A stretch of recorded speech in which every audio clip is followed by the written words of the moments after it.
దాని ప్రాసెస్ ప్రస్తుతం ఆపున్నాం. ఈ విధంగా ఈరోజు వీటి మీద డిస్కస్ చేసాం. అదేవిధంగా అర్బన్ అథారిటీ తీసుకుంటే అర్బన్ అథారిటీలో మీకు అందరికీ తెలిసిందే, సెట్టిపల్లి ఏదైతే ఉందో ఎన్నో సంవత్సరాల నుంచి ఉన్న ప్రాబ్లంని అటు అర్బన్ అథారిటీ వాళ్ళు తుడా వాళ్ళు లోకల్గా ఉన్న ప్రజాప్రతినిధి కలిసి దాన్ని సాల్వ్ చేయడం జరిగింది. వాళ్ళందరూ కూడా లాటరీ వేసి యాక్చువల్గా ప్లాట్లు 2 సెంట్లు ఇవ్వటం కూడా జరిగింది. అయితే దాన్ని ఇమీడియట్గా లేఅవుట్ చేసి వాళ్ళకి roads, drains, water, drinking water ఇవ్వాలి. దానికి ఇమీడియట్గా ఒక కన్సల్టెంట్ పిలవమన్నాను.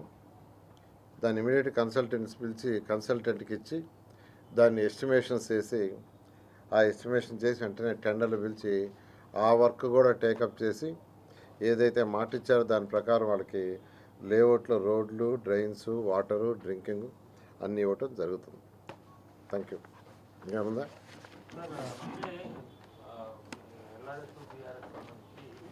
క్లియర్ చేసింది చాలా తక్కువ చెప్తున్నారు. అప్లికేషన్ వచ్చిన దానికి క్లియర్ చేసిన దానికి చాలా వేరియేషన్ ఉంది.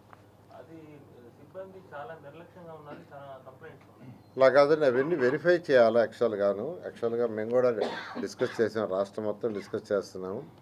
అవన్నీ వెరిఫై చేసి నిదానంగా చేయాలనే దాంతో చేస్తున్నారు. బట్ వీలైనంత కంప్లీట్ అయ్యేటట్టుగా